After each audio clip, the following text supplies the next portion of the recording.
Hello and welcome back to World of Tanks with Mr. Eccentric. Today we're doing something a little bit different. I've decided I'm going to make a little tutorial video on a new tactic, well, not really a new tactic, but a tactic that's becoming more prevalent inside World of Tanks, especially on mines. And that's pushing down the western flank from the north spawn. Usually this tactic didn't used to work in the past. Lots of enemy tanks would pop up on the left and halt your advance. However, with the current meta, it's becoming very prevalent and very, very useful. And today, I'm going to try and explain how to do it correctly and efficiently. So, I think we're all aware of the enemy positions on this map. From the north spawn, your team will attempt to push along down this area, up into the hills, and then your TDs will camp at the back here. However, don't miss out on the western side of this map, because it can provide some rather unique firing lines. So if you're in a very quick tank, a medium tank or a light tank, you can push down from the spawn, take this bush here, which gives you perfect vision on anyone in this radius, allowing you to spot the enemy team as they advance around. Once you've established this beachhead and taken out any targets moving around, you're more than free to push further behind enemy lines to this position here, go along the beach, hold down the entire way, and then take this position here. And this allows you to counter any enemy tank in this area, as a lot of the enemies will either be camping here, moving up to the base here, or they'll have teams pushing down here, and occasionally they'll have some cheeky light tanks popping into there. However, from this position, you are perfectly able to engage enemy tanks that are sitting in this region here, with direct line of fire on all of these enemy vehicles. And this really does set up the trap for the enemy, because once they're in this position and you're firing at all these locations around here, they only have one choice. They've got to pull off their attack here. They then need to retreat, and they can either double back around here and try and join their allies, or they can try and dig in here and here. Once that's done, this gives your team the advantage, because they can then push around this flank and get side shots, or they can pull up the hill, shoot the guys in the rear, and then shoot them in the rear here as well. So it's incredibly advantageous, and this essentially knocks out the main force of the enemy's attack and stops them from ever really challenging the hill.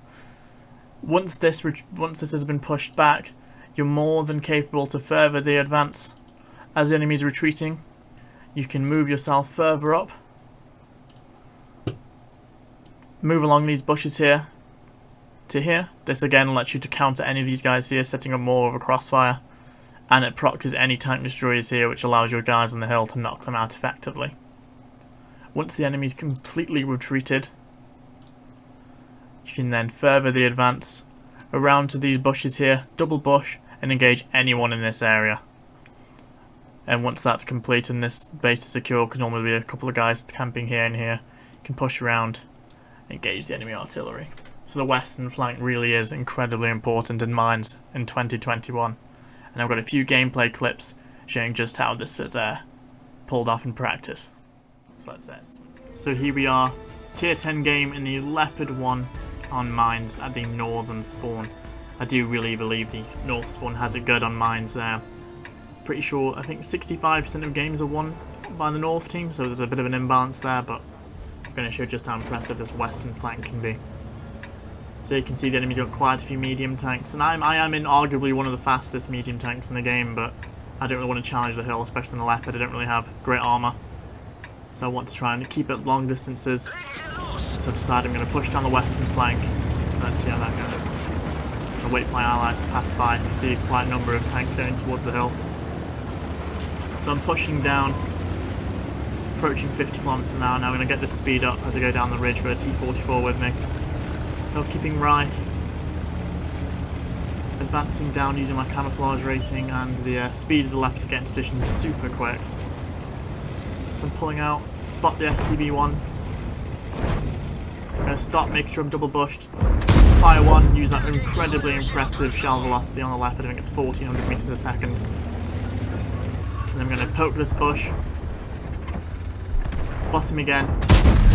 Fire again, so I've taken off a third of that STB1's health already before I'm spotted. And really, I've stopped him from progressing further. Now he can't really advance. I'm going to keep pushing this bush, making sure he's not going to get any further. I'm going to keep him pinned there. And this location allows me to spot any tank destroyers moving as well, so you can see the object. Fire again, my rolls and the damage being a bit low, but that's just my luck. Oh well. So you can see I've stopped the object and the STB1 now from moving. Already up to around 1200 damage. Just going to poke again, see what I can see. Oh, the STB1 is definitely still camping in that bush. He's too afraid to move up, especially if he's on his own. The object's moving. Let's catch him out.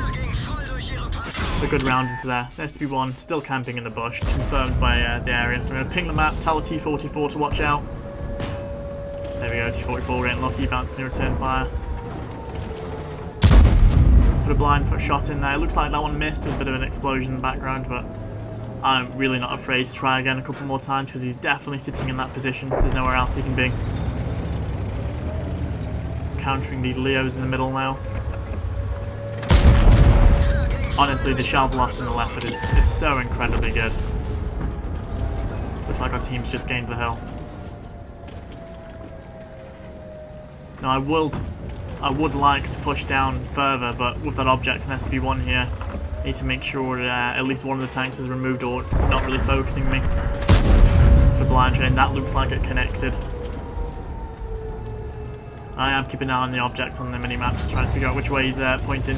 Looks like he's aiming up the hill now. And with the STB1 hiding behind the rock, it gives me the opportunity to advance around. I'm in your deck. Looks like B-75 and T-44 are thinking of coming with me. So I'm continually pushing, keeping that speed up. I know I'm spotted, but I'm in the low ground. They're going to have a hard time hitting me. I want to get this STB1 out first before trying to deal with the object. So I put this rock in the way of me and the Object 704, and I'm going to start dueling the STB1 with the help of my friends.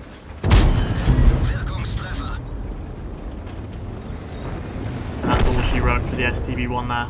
Did catch him out, and that's what you need to try and do with those fast tanks. Stop people from getting into positions by making them panic when they're spotted and putting some rounds in them.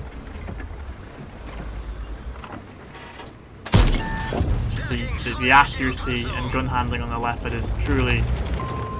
It's incredible. Able to get those tiny shots in there on the 704. Artillery stunning me. Don't want that, so I'm repairing.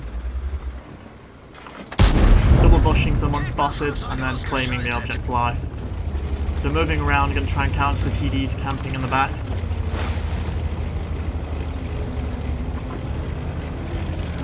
Doesn't look like zone in this bush. I'm going to push forward a bit aggressively. I want to keep the tempo up. Unfortunately, unable to spot the WZ there, but I'm definitely not going to make him live long enough to put another one into me. There we go, taking him out. I really am enjoying the new markers in the game, allowing you to direct your allies' fire.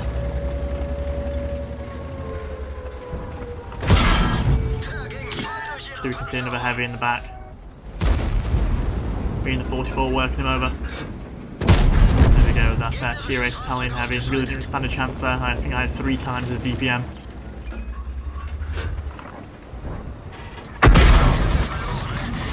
Unfortunate that artillery manages to stun me. This is what I mean, I'm completely hidden from this VK. He can't do anything about me. He knows I'm here, but he's never going to be able to spot me. And I've got free reign to chunk these heavy tanks in their rear, and they can't really do anything about it.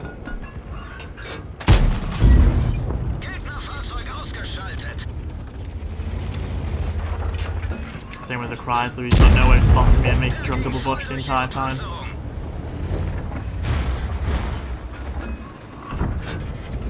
There we go, that's 5,500 damage in 5 minutes or so. It really just shows the importance of that flank. You can apply pressure on the entire enemy team from one position. stop them from advancing any further and bottle them into one corner of the map, allowing your team to mop them all up. So let's move on to the second replay. So here we are in the second replay on mines from the northern spawn, featuring the Swedish UDES 16, the tier 9 medium tank with the hydro pneumatic suspension system, which allows you to pull off some plays you wouldn't otherwise be able to.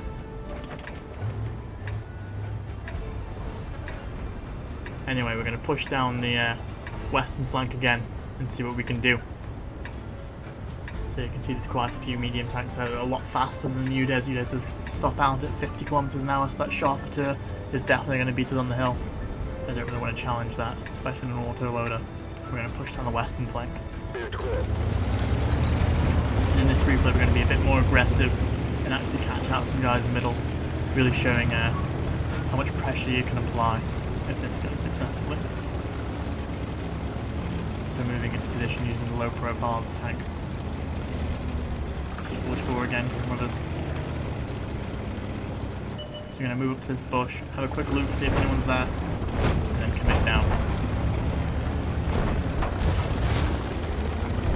I haven't been able to spot anybody, so I'm going to join my T44. If someone's going in aggressive, I wouldn't normally recommend doing any of them continuously, especially if there maybe is a threat, but at this point I was fairly confident there was no one there. Quick shot, engage that Charpenter from the rear. I know I'm unspotted, so that was an easy damage there for free. We're going to use a low profile and remain unspotted, get around, spot the rasp there, he spots us, put a cheeky shot into his tracks. So as you can see, there's 5 or 6 enemy tanks all caught out in the open there. And we're completely on their side, they're outflanked. And our team can start applying pressure from the front now as our T95 and Mouse about to fall back. Get into cover from us. Now I do apologise in advance for my terrible aim through RNG with a few of these upcoming shots. But I'm sure you can all relate to that. I'm shutting down the flank of the Charpenter there. Stopping him from putting rounds into the side of our Progetto. He's backing off, he doesn't want to contest that anymore, not on that much HP. So the low has been forced to retreat as well.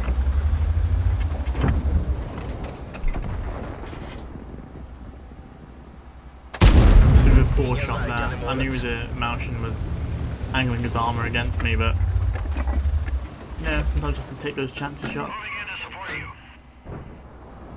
So he loaded the gold, trying to aim for his cheeks, but actually the gun's really letting me down. The Swedish dispersion is rather impressive. Any of you who've used a Kranwagen, you know exactly what I mean. But you can see the low is trying to be aggressive, he's trying to stop our team from pushing up the hill, but if he's getting shot in the back of the head by myself and this Barask and the T44, he can't really contest anything, so our team's able to get up the hill and take over after the enemy team initially had control. And just the fact that we're here, it's a deterrent, it's stopping them from pushing up, it's stopping them from being able to contest the hill itself and stop any of our tanks from moving up.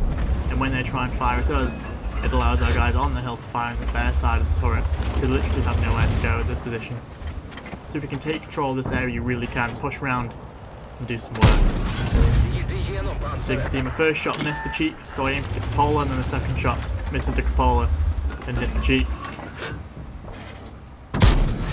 Same again here, really not getting luck with these shots, but I'm okay, I'm in a good position here. He's no longer really a threat to anyone on our team. Get a lucky shot in there, goes underneath his gun, into his, looks like it goes into his deck armour. But you can see just how effective this position is, that Mausch and T95 cannot move. All of our team on the hill have managed to map up the enemy tanks on the right hand side now. And that's pretty much GG. So guys, I hope that those 2 replays there really did help break down the importance of the western flank on mines. It really is imperative nowadays for Southern Spawn to counter this attack, have some tanks move up and try and push them back, maybe go around, snake up and stop them there, or stop them here as the STB1 tried to do in the previous replay. However, it really does just go to show if you can get tanks down in this K1 area, you really can put up some impressive damage and really change the outcome of the battle, enabling you to engage anyone really from this distance on. And once they're in this position, they're not even really able to spot you because you're 440 meters away.